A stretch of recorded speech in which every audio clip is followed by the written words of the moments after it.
SeneInfo International. SeneInfo International. abonné leen ci suñu chaîne YouTube ngir jot saa su nekk ay xibaar yu wér te wóor aju ci réew mi ak ci bitim réew. SeneInfo.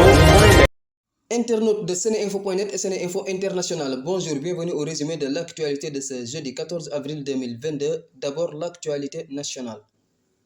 Amadou Gueye Diouf, directeur de l'hôpital Amadou Sakhir Mbaye de Louga où est décédé Astou Sokhna, a été limogé. La décision a été prise hier en Conseil des ministres. Pour rappel, ce mardi, déjà de fortes décisions ont été prises dans cette affaire suite aux missions envoyées la veille par le ministère de la Santé et de l'Action sociale. Il a été décidé de la suspension de l'ensemble du personnel soignant présent lorsque la jeune dame a perdu la vie. Le ministère de la Santé et de l'Action sociale, Abdoulaye Diouf Sarr, qui faisait face à la presse jeudi, a indiqué que le décès en couche d'Astou Sokhna pouvait être évité si une bonne évaluation du risque et une surveillance optimale avaient été mises en avant.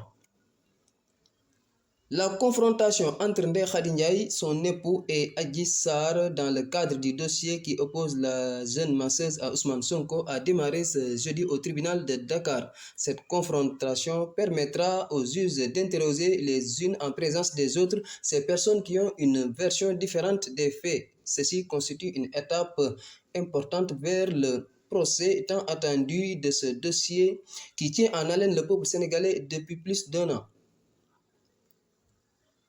En Afrique, les recherches se poursuivaient ce jeudi en Afrique du Sud pour retrouver des personnes portées disparues après les inondations catastrophiques qui ont fait plus de 300 morts.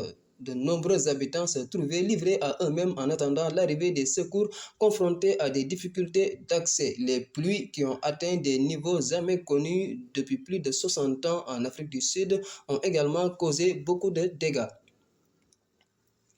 Sur l'international, au terme d'un accord de plusieurs millions de dollars avec Londres, le Rwanda a accepté d'accueillir sur son sol des migrants et demandeurs d'asile de diverses nationalités acheminés du Royaume-Uni.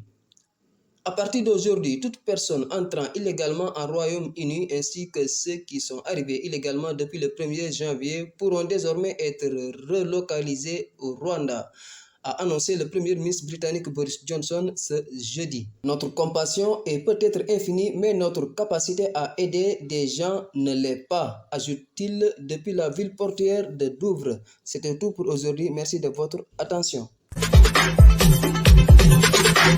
askanu Sénégal ak bitim réew seen groupe d'information bi di SeneInfo International ubbil na leen ay buntam ci www.seninfo.net ngir ngeen di mën di am bépp xeetu xibaar ca ba mu jotee ci ay anam yu wóor moo xam xibaaru politique la ci wàllu culture bi cosaan ak aada xibaaru tàggat yaram xibaaru diine ak lépp lu xew ci àdduna bi mën ngeen a abonné wu ci YouTube bu SeneInfo International ngir xam li xew ci seen réew ak fépp ci àdduna bi. seen groupe d'information SeneInfo International ndimbalu askan wi moo ko tax a jóg.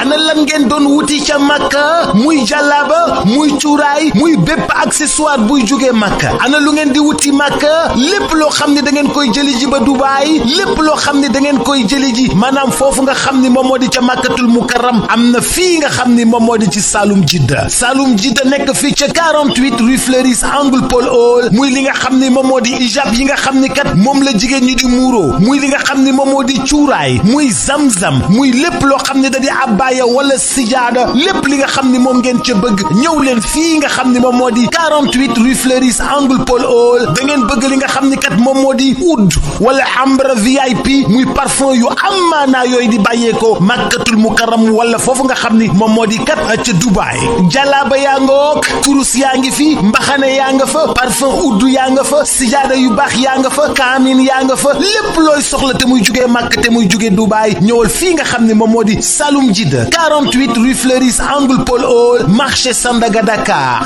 bazin yu baax sax am nañ ko bazin yu baax a baax ca Saloum Jidda rawatina nag lem yoo xam ne ña nga jóge màkk yi miel jëlal gaaw 77 356 32 32 77 356 32 32 wala 77 562 24 24